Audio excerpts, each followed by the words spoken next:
আল্লাহ মানুষকে কেন সৃষ্টি করলেন? শুধু খেতিবাড়ি করার জন্য, ব্যবসা বাণিজ্য করার জন্য, ঘর সংসার করার জন্য নয়। আল্লাহর তো একটা উদ্দেশ্য হবে, হবে কি হবে না? জোরে বলুন, হবে কি হবে না? একটা তো উদ্দেশ্য হবে। আল্লাহ কেন বানালেন? ও মুসলমান বাবাজি ভাই, রব্বুল আলামিন ডেকে বললেন, বান্দা তোমার জন্য আমি জমিন বিছালাম, আসমান বানালাম, পাহাড় বানালাম, পর্বত বানালাম, নদ বানালাম, নদী বানালাম। এই আমার বান্দা, যাহা কিছু দেখছো আমি আল্লাহ তোমার জন্যই বানিয়েছি। কিন্তু বান্দা তুমি জানো আমি আল্লাহ তোমাকে কেন সৃষ্টি করলাম? তোমাকে সৃষ্টি করেছি শুধু আমার ইবাদতের জন্য। সুবহানাল্লাহ, জোরে বলুন, সুবহানাল্লাহ। আমাদেরকে কেন বানালেন? আল্লাহ ইবাদত করার জন্য। আজ আমরা আল্লাহর ইবাদত করলাম না। আমাদের 50 বছর হয়ে গেল, 60 বছর হয়ে গেল, আমরা মসজিদে গেলাম না, আল্লাহর ইবাদত করলাম না। মুসলমান বাবাজি ভাই, একটু চিন্তা করেছেন এই দুনিয়া আমাদেরকে একদিন ছাড়তে হবে? দুনিয়া ছেড়ে আমাদেরকে কবরের মধ্যে যেতে হবে। মুসলমান বলুন তো, কাল হাসরের ময়দানে আমরা আল্লাহর দরবারে কি জবাব দিব? কি জবাব দিব আমরা আল্লাহর কাছে? আজ আমরা ইবাদত করলাম না, নামাজ থেকে বহু দূরে, রোজা থেকে বহু দূরে, যাকাত থেকে বহু দূরে আমরা ইবাদত করলাম না। মুসলমান বাবাজি ভাই, এই পৃথিবীতে সর্বপ্রথম ইবাদতের জন্য যে ঘরখানাকে তৈরি করা হয়েছিল সেটা কোন ঘর জানেন? সর্বপ্রথম ইবাদতের জন্য যেই ঘর তৈরি করা হয়েছিল সেটা কোন ঘর? কোন ঘর? আল্লাহর ঘর কাবা শরীফ। কোন ঘর? জোরে বলেন, কোন ঘর? আল্লাহর ঘর কাবা। সর্বপ্রথম এই কাবাকে তৈরি করা হয়েছিল। এই কাবা শরীফ সর্বপ্রথম তৈরি করেছিলেন আল্লাহর ফারিস্তারা। তারপর কাবাকে বানানো হযরতে আদম আলাইহিস সালাম, তারপর বানানো হযরতে শীস আলাইহিস সালাম। বাবাজি ভাই, নূহ আলাইহিস সালামের জামানায় একটা বন্যা এসেছিল, একটা প্লাবন এসেছিল। ওই প্লাবনে কাবা শরীফ ভেঙে যায়, শহীদ হয়ে যায়। 400 বছর পর আমার আল্লাহ পাক আল্লাহ তাআলা হযরতে ইব্রাহিম আলাইহিস সালামকে ডেকে বললেন, এ আমার বন্ধু ইব্রাহিম, আমার ঘর তুমি পুনরায় নির্মাণ করো। আল্লাহর হুকুমে হযরতে ইব্রাহিম আলাইহিস সালাম কাবার কাজ শুরু করলো। জোরে বলো সুবহানাল্লাহ। কত বছর পর? 400 বছর পর ইব্রাহিম আলাইহিস সালাম কাবার কাজ শুরু করলো, কাবার বানাতে আরম্ভ করলো। ইব্রাহিম আলাইহিস সালাম ছিলেন মিস্ত্রি, আর তার ছেলে ইসমাঈল আলাইহিস সালাম ছিলেন যোগারি, লেবার। বাপ বেটা দুজনে মিলে আল্লাহর ঘর কাবা শরীফ বানালো। সুবহানাল্লাহ বলুন। সুবহানাল্লাহ। কাবার নির্মাণ করলো। কাবা শরীফের কাজ কমপ্লিট করার পর আল্লাহকে ডেকে বললেন, মাওলা তোমার ঘর কাবা শরীফ তো বানালাম, কাবার কাজ কমপ্লিট হয়ে গেল, রব্বুল আলামিন এখন আমি কি করব? আমার আল্লাহ ডেকে বলেছিল, ইব্রাহিম একটা কাজ করো, ওই যে জাবালে আবুল কুবাইস পাহাড়খানা দেখতে পাও, ওই পাহাড়ের উপরে চড়ে দুনিয়াবাসীকে দাওয়াত দাও যাতে মানুষ কাবা শরীফের জিয়ারত করতে আসে। যাতে মানুষ সুবহানাল্লাহ। কাবার জিয়ারত করতে আসে, কাবা শরীফের উমরা করতে আসে, দাওয়াত দাও। ইব্রাহিম আলাইহিস সালাম বলছেন, আল্লাহ আমি যে পাহাড়ের উপরে চড়ে এলান করব, আমার আওয়াজ তো পাহাড়ের নিচে পৌঁছাবে না, তো আমার কণ্ঠ গোটা পৃথিবীতে কেমন করে পৌঁছাবে? তাই না ভাই? আল্লাহ আমার আওয়াজ গোটা পৃথিবীতে কেমন করে পৌঁছাবে? আল্লাহ ডেকে বললেন, ইব্রাহিম আওয়াজ দেওয়া কাজ হলো তোমার, আর তোমার কণ্ঠ মানুষের কান পর্যন্ত পৌঁছানো কাজ হচ্ছে আমি আল্লাহর। জোরে বলুন। তা নিয়ে তোমাকে ভাবতে হবে না। মুসলমান বাবাজি ভাই, ইব্রাহিম আলাইহিস সালাম চলে গেল। যাওয়ার পর পাহাড়ের উপরে চড়ে আল্লাহকে এলান করে, পাহাড়ের উপরে চড়ে এলান করছেন, ও আতিমুল হাজ্জা ওয়াল উমরাতা লিল্লাহ। এই দুনিয়ার লোকেরা, আল্লাহর ঘর কাবা শরীফ তৈরি হয়ে গেছে, কাবার কাজ কমপ্লিট, তোমরা কাবা শরীফের জিয়ারত করতে আসো, কাবা শরীফের উমরা করতে আসো, তোমরা হজ করতে আসো। ইব্রাহিম আলাইহিস সালাম যখন এলান করলেন, ইব্রাহিম আলাইহিস সালামের কণ্ঠ কত দূর গেল জানার দরকার আছে না নাই? এই যে ইব্রাহিম নবী পাহাড়ের উপর চড়ে এলান করছেন, এই দুনিয়ার লোকেরা, আল্লাহর ঘর কাবার কাজ তৈরি হয়ে কমপ্লিট হয়ে গেছে, তোমরা আসো কাবার হজ করতে, আসো কাবার জিয়ারত করতে। এই যে দাওয়াত দিলেন, এলান করলেন, ইব্রাহিম আলী সাল্লামের কণ্ঠ গোটা পৃথিবীর মানুষ শুনেছে, জোরে বলো সুবহানাল্লাহ। শুধু পৃথিবীর মানুষ নয়, যে সমস্ত বাচ্চা মায়ের গর্ভে ছিল ইব্রাহিম আলী সাল্লামের কণ্ঠ তারাও শুনেছে, জোরে বলুন। জয়নাগর থেকে শাহনাজ খাতুন 500 টাকা দিয়েছে। নারী তাকবীর, নারায়ে রিসালাত, मसला के आला हजरत और उसका दामन तिरंगे कि वो मादिना वाला नबी सब हारालेও তোমায় আমি চাই, জোরে বলুন। वो मादिना वाला नबी सब हारालेও তোমায় আমি চাই, তোমার প্রেম যন্ত্রণা আর মানে না বন্ধনা, তোমার প্রেম মন্ত্রণালয় এবার যেতে চাই। ও মাদিনাওয়ালা, ও মাদিনাওয়ালা নবী সব হারালেও তোমায় আমি চাই, জোরে বলুন। এই ধরার মাঝেতে, এই ধরার মাঝেতে তুমি ছাড়া কোনজন আছে বুকেতে নিবে, নবী বুকেতে নিবে। আশিক মাসুক দূরে হলে, আশিক মাসুক দূরে হলে প্রাণ যে ছুটে যায়। ও মাদিনাওয়ালা, ও মাদিনাওয়ালা নবী সব হারালেও তোমায় আমি চাই, জোরে বলুন, আরো জোরে বলুন। ইব্রাহিম আলাইহিস সালাম আওয়াজ করলো, গোটা পৃথিবীর মানুষ শুনেছে, জোরে বলুন। শুধু মানুষ নয়, যারা মায়ের গর্ভে ছিল তারাও শুনেছে, যারা আলামে আরওয়াতে ছিল ইব্রাহিম আলাইহিস সালামের কণ্ঠ তারাও শুনেছে, জোরে বলুন না। ভাই থাক, এই রকমে থাক, জোরে জোরে থাকতে দাও, একটু মোহাব্বতে বলো সুবহানাল্লাহ, আরো জোরে বলুন ইয়া রাসূলুল্লাহ। বলুন তো ভাই, হাত উঠিয়ে ইয়া রাসূলুল্লাহ। ভালো আছেন সকলেই? ইব্রাহিম আলী সাল্লামের কণ্ঠ সবাই শুনেছে। ইব্রাহিম আলী সাল্লামের জন্ম কখন জানেন? নামরুদ বাদশার জামানায়। কার জামানায়? নামরুদ বাদশার জামানায়। এই নামরুদ বাদশাহ যেমন তেমন ছোট মোটো বাদশাহ নয়, নামরুদ বাদশাহ গোটা পৃথিবীতে রাজত্ব করেছে। 4 জন বাদশাহ এই পৃথিবীর বুকে এসেছিল যারা গোটা পৃথিবীতে রাজত্ব করেছে। এর মধ্যে 2 জন ছিল মুসলমান আর 2 জন ছিল কাফির। মুসলমানদের মধ্যে এক হচ্ছে হযরতে সুলাইমান আলাইহিস সালাম আর এক হচ্ছে হযরতে সিকান্দার জুলকারনাইন। আর কাফিরদের মধ্যে এক হচ্ছে বখতে নাসার আর দ্বিতীয় হচ্ছে নামরুদ বাদশাহ। এরা গোটা পৃথিবীতে রাজত্ব করত। আমাদের বর্তমানে ভারতের যে যিনি বাদশাহ, নাম কি বলেন তো? কি নাম জি? নরেন্দ্র মোদি, তাই না? ইনার রাজত্ব শুধু ভারতবর্ষে চলে, বাইরে চলে? চলে। আর এই 4 জন বাদশাহ, নামরুদ বাদশাহ গোটা পৃথিবীতে রাজত্ব করত, গোটা পৃথিবীতে তার রাজত্ব ছিল। তো ইব্রাহিম আলাইহিস সালামের জন্ম নামরুদ বাদশার জামানায়। এই বাদশাহ একদিন স্বপ্ন দেখেছিল, আকাশ থেকে একটা নূর নেমে আসলো, একটা আলো নামলো, আর ওই আলো নেমে আমার গোটা রাজ সিংহাসনকে নিস্তানাবুদ করে দিল, ধ্বংস করে দিল। তাই নামরুদ বাদশাহ নিজের ওই জামানার আলিম ওলামাদেরকে ডেকে বলেছিলেন, আমি এই রকম স্বপ্ন দেখেছি, আমার এই স্বপ্নের ব্যাখ্যা কি হতে পারে? তারা বলেছিলেন, জাহাবানা, এই সরজমিনে এমন একটা সন্তান ভূমিষ্ঠ হবে, এমন একটা ছেলে জন্ম নেবে, আপনার যে রাজ সিংহাসন আছে এই রাজ সিংহাসনকে নিস্তানাবুদ করে দিবে।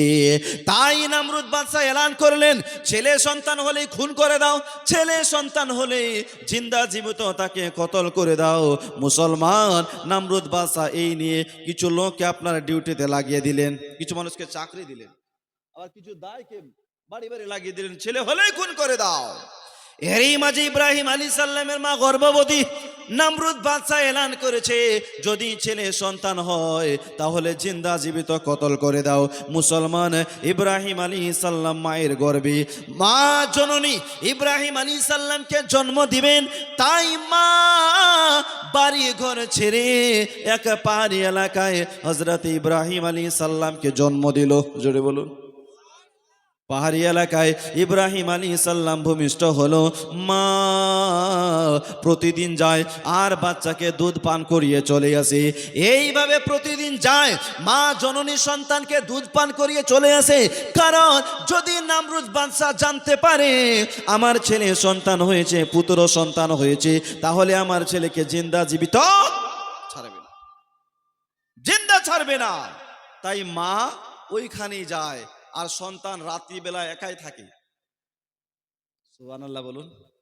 আল্লাহ যাকে বাঁচায় তাকে মারে কি, আর আল্লাহ যাকে মারে তাকে বাঁচায় কে, তাই না ভাই? ইব্রাহিম আলাইহিস সালাম ওইখানে যায়, মাঝে মধ্যে মা যায় দুধ পান করায়, কিন্তু মা মাঝে মধ্যে গিয়ে দেখে ইব্রাহিম আলাইহিস সালাম উংলি চুষছে, আর উংলি থেকে দুধ বের হয়। জোরে বলো সুবহানাল্লাহ। উংলি থেকে মধু বের হয়, মধু, দুধ।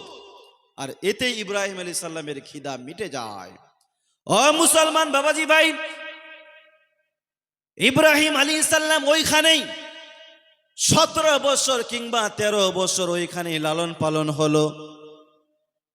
17 বছর পর ইব্রাহিম আলাইহিস সালাম যখন সর্বপ্রথম ফার্স্ট ওই গুফা থেকে বের হচ্ছেন, ওই সময়টা ছিল আসরের সময়। কোন সময় বললাম?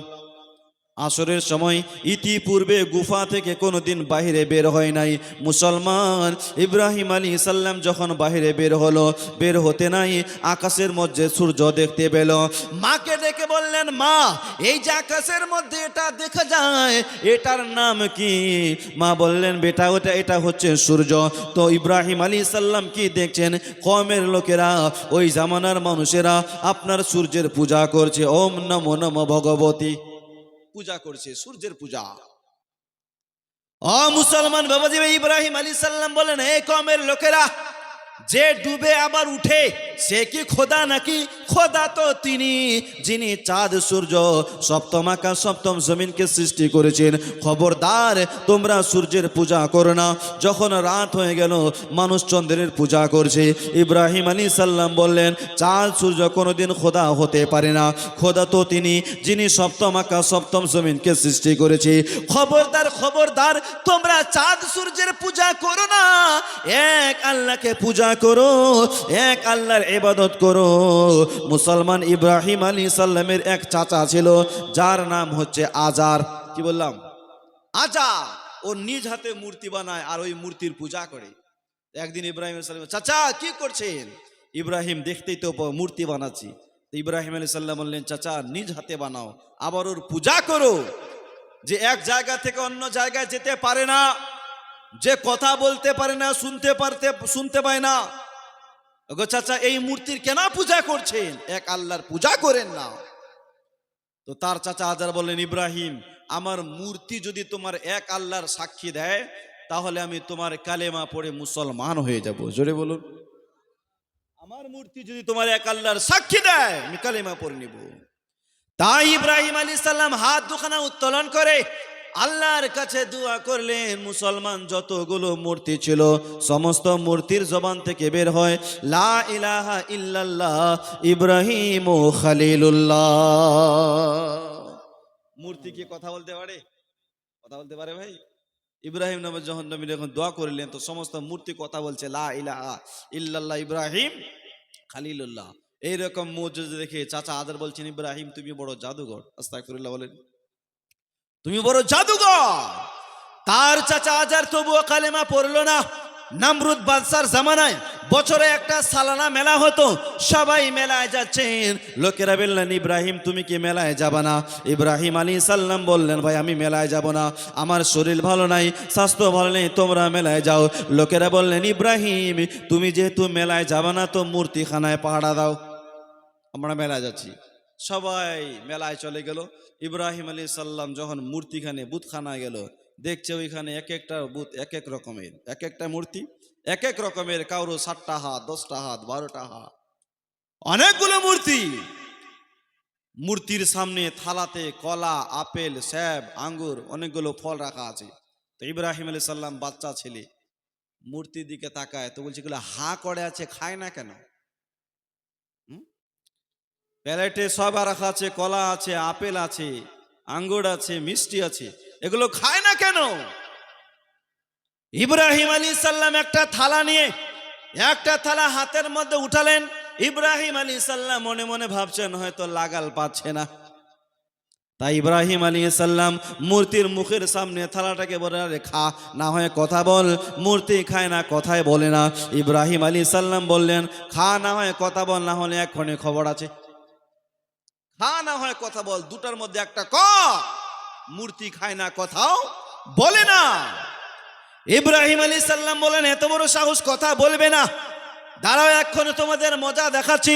ইব্রাহিম আলাইহিস সালাম বাড়িতে গেল, যাওয়ার পর একখানা কোরআন নিয়ে আসলো। কোরআন যতগুলো মূর্তি ছিল সমস্ত মূর্তিগুলোকে একদিক থেকে ভাঙতে আরম্ভ করলো। মুসলমান সমস্ত মূর্তি ভাঙতে ভাঙতে শেষ। ওদের মধ্যে একটা বিশাল বড় মূর্তি ছিল, ওই মূর্তিটাকে ভাঙলেন না। বাকি যত মূর্তি ছিল সব ভেঙে শেষ। বড় মূর্তির কাঁধে কুড়াল খানা রেখে চুপচাপ বাড়ি চলে এসেছে। সুবহানাল্লাহ বলুন। বড় মূর্তির কাঁধে কুড়াল রেখে বাড়ি। লোকেরা যখন মেলা থেকে বাড়ি আসলো, বুথখানায় গেল, দেখছে একটা মূর্তিও ঠিক নেই, সব মূর্তি ভেঙে শেষ, সব ভেঙে শেষ। এই কাজটা কে করলো? কে আমাদের মূর্তিগুলো ভাঙলো? আবার কিছু কিছু লোক বলছেন এটা ইব্রাহিমেরই কাজ, কারণ সেই আমাদের মূর্তির বিপক্ষে কথা বলে, এটা ইব্রাহিম করেছে। তাই লোকেরা নমরুদ বাদশার আদালতে বিচার দিলেন, হুজুর ইব্রাহিম আমাদের মূর্তিগুলো ভেঙে দিয়েছে, এর বিচার করেন। নমরুদ বাদশা বললেন, এত বড় সাহস মূর্তি ভাঙা, যাও ইব্রাহিমকে ধরে আনো, ওর বিচার হবে। মুসলমান লোকেরা হজরতে ইব্রাহিম আলাইহিস সালামকে নমরুদ বাদশার আদালতে পেশ করলো। মুসলমান নমরুদ বাদশার আদালতে যারাই আসতো সর্বপ্রথম নমরুদকে সেজদা করত। সবাই সেজদা করলেন, ইব্রাহিম আলাইহিস সালাম সেজদা করলেন না, সবাই সেজদা করলেন। তো নমরুদ বলছেন, ইব্রাহিম তুমি সেজদা করলে না কেন? দেখলা না তোমার চোখের সামনে সবাই আমাকে সেজদা করলো, তুমি করলে না কেন? ইব্রাহিম আলাইহিস সালাম বললেন, নমরুদ আমি এক আল্লাহর সামনে মাথা নত করি, দুনিয়ার কোনো মানুষের সামনে মাথা নত করি না। আমি তো এক আল্লাহকে মানি, এক আল্লাহর সামনে মাথা নত করি। নমরুদ বাদশা বললেন, ইব্রাহিম তোমার আল্লাহকে, তোমার আল্লাহকে? বলছে, আমার আল্লাহ জীবন দেয়, মরণ দেয়। সুবহানাল্লাহ বলুন। আমার আল্লাহ জীবন দেয়, মরণ দেয়, আমি সে আল্লাহকে মানি, সে আল্লাহর সামনে মাথা নত করি। তো নমরুদ বাদশা বলছেন, ইব্রাহিম এটা তো আমিও করতে পারি, আমিও তো জীবন দিতে পারি, মরণ দিতে পারি, তাই নাকি? বলে হ্যাঁ। সঙ্গে সঙ্গে জেলখানা থেকে দুইজন আসামিকে বের করলো, একজনকে ফাঁসি দিলেন আর একজনকে ছেড়ে দিলেন। ইব্রাহিম দেখলা আমিও একজনকে জীবন দিলাম, একজনকে মরণ দিলাম, তাহলে আমি নিজেকে বড় খোদার দাবি করব না কেন? ও মুসলমান, তখন ইব্রাহিম আলাইহিস সালাম বললেন, নমরুদ আমার আল্লাহ প্রতিদিন পূর্ব দিকে সূর্য উঠায় আর পশ্চিমে নিয়ে যায়। তুমি যদি আল্লাহ একবারের জন্য সূর্যটাকে পশ্চিম দিক থেকে উঠাও, মুসলমান এটা নমরুদ কেন কাউরে পক্ষে সম্ভব নয়। সম্ভব ভাই? ইব্রাহিম আলাইহিস সালাম বলছে, আমার আল্লাহ প্রতিদিন পূর্ব দিক থেকে উঠায় আর পশ্চিমে নিয়ে যায়, তুমি যেহেতু খোদার দাবি করো একবারের জন্য সূর্যটাকে পশ্চিম দিক থেকে উঠাও। দেখি খোদা তো সব করতে পারে, পারে কি পারে না? খোদা সব করতে পারে, একবারের জন্য উঠাও। এটা নমরুদ কেন কাউরে পক্ষে সম্ভব নয়। তবে আমাদের নবী মুস্তাফা পুনরায় পশ্চিম দিক থেকে সূর্য উঠিয়েছে। জোরে বলো সুবহানাল্লাহ। কখন? যখন হযরতে মওলাই আলীর আসরের নামাজ কাজা হয়ে যায়। আসরের নামাজ যখন কাজা হয়ে যায়, হুজুর নামাজ পড়তে পারি নাই, ইয়া রাসূলুল্লাহ আমি আপনার সেবায় রত ছিলাম, সূর্য ডুবে গেছি। নবী বলছেন, আলী নামাজ পড়বা? হুজুর সূর্য ডুবে গেছে। এ আলী নামাজ পড়বা? হুজুর সূর্য ডুবে গেছে। এ আলী পড়বা? হুজুর যদি নামাজ পাই তাহলে কেন পড়বো না? সুবহানাল্লাহ বলুন। নামাজ যদি পাই কেন পড়বো না? আমার নবী শাহাদাত উংলি দ্বারা ইশারা করলো, ডুবে যাওয়া সূর্য নবীর ইশারাতে পুনরায় ফিরে আসলো। জোরে বলুন। कि वो नमाज़े अली हो गई जब कजा तो हुक्म आका के सूरज ये कहने लगा। जोड़े बोलो, वो नमाजे अली हो गई जब कजा तो हुक्म आका के सूरज ये कहने लगा, ए अली तुम नमाजत भी कर लो अदा, ए अली तुम नमाजत भी कर लो अदा, लो मैं फिर आ गया आमने सामने, সুবহানাল্লাহ, সুবহানাল্লাহ। लो मैं फिर आ गया आमने सामने, लो मैं फिर आ गया आमने सामने। তো আমাদের নবী পুনরায় পশ্চিম দিক থেকে সূর্য উঠিয়েছেন, বাকি আর কেউ উঠায় নাই। নমরুদকে বলছেন, নমরুদ তুমি তো খোদার দাবি করো, তাহলে উঠাও। খোদা তো সব করতে পারে, পূর্ব দিক থেকে উঠাতে পারে, দক্ষিণ দিক থেকে উঠাতে পারে, আল্লাহ সব করতে পারে। একবারের জন্য সূর্যটাকে পশ্চিম দিক থেকে উঠাও আর পূর্বে নিয়ে যাও, দেখি কতটা ক্ষমতা আছে। ও মুসলমান বাবাজি ভাই, তখন নমরুদ বাদশা বললেন, ইব্রাহিম আমার মুখের সামনে টপর টপর, আমি এত বড় একজন বাদশা, আমার মুখের সামনে টপর টপর করো। এ কে কোথায় আছো? একে জেলখানায় বন্ধ করো। ইব্রাহিমকে জেলখানায় বন্ধ করো, এই মূর্তি ভেঙেছে, এটা এরই কাজ। তো ইব্রাহিম আলাইহিস সালাম বুদ্ধি করে বলছেন, নমরুদ আমাকে কেন জিজ্ঞাসা করো, বড় মূর্তির কাঁধে কুড়ালখানা রাখা আছে, আমার তো মনে হয় রেগে গিয়ে ওই ছোটগুলোকে ভেঙেছে। সুবহানাল্লাহ বলুন। রেগে গিয়ে ওই ছোটগুলোকে ভেঙেছে, ওকে জিজ্ঞাসা করতে পারো না? বলছেন, ইব্রাহিম মূর্তি কি কথা বলতে পারে? ইব্রাহিম আলাইহিস সালাম বললেন, যে কথা বলতে পারে না তার পূজা করছো কেন? সুবহানাল্লাহ বলুন। যার ক্ষমতা নাই, যে কথা বলতে পারে না, তার পূজা করছো কেন? ও মুসলমান বাবাজি ভাই, তখন নমরুদ বাদশা বললেন, আমার মুখের সামনে এত বড় কথা, একে জেলখানায় বন্ধ করো। ইব্রাহিম আলাইহিস সালামকে জেলখানায় বন্ধ করে দিল মুসলমান। তারপর নমরুদ বাদশা নিজের ওজির খদ্দামদেরকে নিয়ে পরামর্শ করে ইব্রাহিমের সঙ্গে কি করা যায়। লোকেরা বললেন, হুজুর সে আমাদের মূর্তিগুলো ভেঙেছে, তার তো একটাই শাস্তি হওয়া দরকার, ওকে আমরা জিন্দা আগুনের মধ্যে জ্বালিয়ে পুড়িয়ে সারখার করব, ওকে জিন্দা আগুনে জ্বালাবো। নমরুদ বাদশা বলেন, এটাই ফাইনাল ডিসিশন, ওকে আমরা জিন্দা আগুনে পুড়াবো। নমরুদ বাদশা এলান করলেন, তোমরা এক জায়গায় খড়ি জমা করো। চার দেওয়ালে একটা বিশাল বড় জায়গা বানালো, যাতে ইব্রাহিম দৌড়াতে পালাতে না পারে। মুসলমান পাঁচি দিয়ে বিশাল বড় একটা জায়গা বানালো। সবাইকে বললেন, তোমরা খড়ি জমা করো, খবরদার কেউ যাতে ইব্রাহিম নবীর সাথ না দেয়।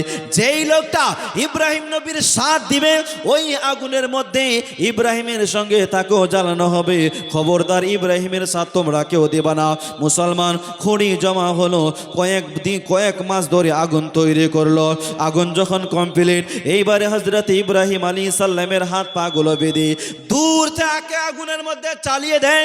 ইব্রাহিম আলাইহিস সালাম যখন আগুনের মধ্যে যায়, ওই সময় আল্লাহর ফেরেশতা হযরত জিবরিল আলাইহিস সালাম এসে বললেন, ওগো আল্লাহর পেয়ারা নবী ইব্রাহিম, যদি কোনো মাদদ থাকে তাহলে আমাকে বলুন, আমি মুহূর্তের মধ্যে আগুনকে নিভিয়ে দিব। জোরে বলুন, যদি কোনো সাহায্য লাগে বলুন, এই আগুন নিভাতে আমার সেকেন্ডও সময় লাগবে না। ইব্রাহিম আলাইহিস সালাম বললেন, ভাই জিবরাইল, তোমার কাছে আমার সাহায্য লাগবে না, তোমার কাছে আমার সাহায্য লাগবে না। আচ্ছা ভাই বলো তো জিবরাইল, আগুন কে জ্বালায়? তো বলছে আল্লাহ। ইব্রাহিম আলাইহিস সালাম বললেন, জানতা হে ও মেরে রব্বে জালিল, আগ মে যাতা হে উনকা খলিল। আমার আল্লাহ যদি আমাকে জ্বালাতে চায়, আমি ইব্রাহিম জ্বলতে রাজি আছি। জোরে বলুন, আল্লাহ যদি জ্বালাতে চায় আমি জ্বলতে রাজি, তোমার কাছে সাহায্য লাগবে না, চলে যাও। ও মুসলমান বাবাজি ভাই, ইব্রাহিম আলাইহিস সালাম যখন আগুনের মধ্যে চলে গেল, রব্বুল আলামিন আগুনকে ডেকে বললেন, ইয়া নারু কুনি বারদা ওয়া সালামান আলা ইব্রাহিম। আল্লাহ বলতে নাই, যত আগুন ছিল সমস্ত আগুন আপনার ফুল বাগান হয়ে গেছে। আল্লাহ করতে পারে কি পারে না? পারে কি পারে না? কেউ যেটা পারে না সেটা পারে কি? কেউ যেটা দেয় না সেটা দেয় আমার আল্লাহ, আবার কেউ যেটা শুনে না সেটা শুনে আমার আল্লাহ।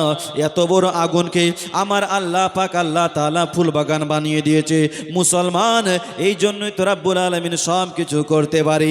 ও মুসলমান বাবাজি ভাই, বেশ কয়েক মিনিট থাকার পর নমরুদ বাদশাহ মনে মনে ভাবলেন হয়তো এতক্ষণ ইব্রাহিম জলে খুলে সারখার হয়ে গেছে, এই আগুন থেকে বাঁচতে পারে। কোনো দরওয়াজা নাই যে পালিয়ে যাবে দৌড়ে। একটু ছাদে গিয়ে দেখি ইব্রাহিমের কি অবস্থা হয়েছে। নমরুদ বাদশাহ ছাদে গেলেন, ছাদে গিয়ে কি দেখছে, হায় রে এত বড় আগুন, সমস্ত আগুন ফুল বাগান হয়ে গেছে। জোরে বলুন, সমস্ত আগুন ফুল বাগান। আল্লাহ সব করতে পারে, জোরে বলুন সুবহানাল্লাহ। আরো মোহাব্বতে বলুন, কে খোদা তোমায় ডাকতে জানি না, আরে ডাকার মতো ডাকলে তারে কেন শুনে না, আমরা ডাকতে জানি না। খোদা তোমায় ডাকতে জানি না, আরে ডাকার মতো ডাকলে তারে কেন শুনে না, আমরা ডাকতে জানি না। এক ডাকিছেন মুসা নবী, তুর পাহাড়ে গেলেন চলি। জোরে বলুন, এক ডাকিছেন মুসা নবী, তুর পাহাড়ে গেলেন চলি, খোদার নূরে পাহাড় জ্বলে, মুসা জ্বলে না, আমরা ডাকতে জানি না। ডাকার মতন ডাকতে হবে, তবেই তো আগুন ফুল বাগান হবে। জোরে বলো, ডাকার মতো ডাকতে হবে। আমরা ডাকতেই জানি না, দোয়া করতেই জানি না, তো কবুল হবে আর কি? আমরা দিনে 1000টা মিথ্যা কথা বলি, বলি কি বলি না? কত যে মিথ্যা কথা বলি, এই মুখ দিয়ে ডাকলে কি কবুল হবে? আর কবুল হবে ভাই?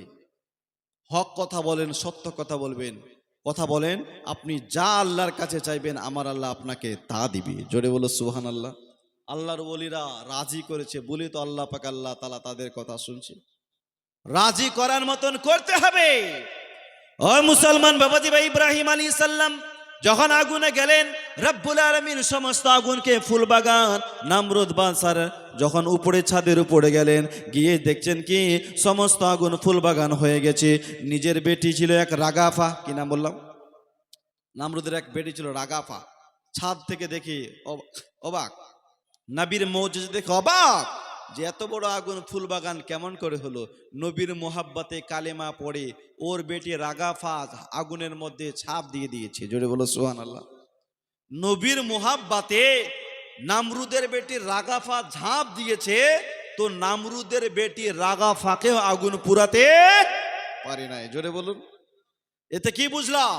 অন্তরে যদি নবীর প্রেম, নবীর ভালোবাসা থাকে, দুনিয়ার আগুন কেন জাহান্নামের আগুনও ছুঁইতে পারবে না। বিশ্বনবী দো জাহানের বাদশার জামানায় আমার নবী একদিন ওয়াজ করছেন, নবী বক্তব্য দিচ্ছেন। নবীর ওয়াজ অসাধারণ, বেমিসাল। জোরে বলো সুবহানাল্লাহ। যিনি বক্তার বক্তা, সেরা বক্তা, আমার নবীর উপরে কি কোনো বক্তা আছে ভাই? নবীর উপরে কোনো বক্তা আছে? আমার নবী সবার সেরা বক্তা। তো নবী ওয়াজ করছে আর সাহাবারা শুনছে। আর একটা মহিলা বুরখা পড়ে সমস্ত শরীরকে পর্দা করে রাস্তা ধরে হাঁটতে হাঁটতে চলে যাচ্ছেন। একটা যুবক ছেলে ওই মেয়েটাকে বললেন, মা ও জননী, বুরখা পড়ে কই যাও মা? তো বলছে, বাবা আমি রাসূলুল্লাহর জালসা শুনতে যাচ্ছি। জোরে বলো সুবহানাল্লাহ। নবীর জালসা শুনতে যায়। তো যুবক ছেলে বললেন, মা ওই নবীকে তুমি খুব ভালোবাসো? বলে, হ্যাঁ, ওই নবীকে আমি নিজের জীবনের চাইতেও বেশি ভালোবাসি। পুরুষটা বললেন, মা। যুবক ছেলে বললেন, মা যদি সত্যিকারে নবীকে ভালোবেসে থাকো, ওই নবীর দোহাই দিয়ে বলি, নবীর সাদকা দিয়ে বলি, তোমার একটু চেহারা খানা দেখতে চাই। মা তুমি দেখতে কেমন, একটু তোমার চেহারা দেখতে চাই। ওই মেয়েটা মনে মনে ভাবছেন, আল্লাহ যদি আমার চেহারা পর পুরুষকে দেখাই, গুনাহ আছে না নাই? এজন্য বলুন, পর পুরুষ থেকে চেহারা দিলে গুনাহ হবে না? কিন্তু আমাদের মা বোনেরা কি সেটা ভাবে? ভাবে ভাই? বেপর্দা হয়ে রাস্তাঘাটে ঘোরাফেরা করে। একটা মেহমান আসলে ওর সামনে মাথার উড়না দিয়েও যায় না, মাথা ঢাকা দেয় না। এখনকার মা বোনেরা কাউকে দেখে লজ্জা করে না, শুধু আলিম ওলামাকে দেখে একটু লজ্জা করে। আলিম দেখলেই একটু মাথায় ঢাকা দেয়, বাকি আপনারা যত আছেন সব দেওয়ার আর ভাসুর, আর মৌলানা সাহেব শ্বশুর।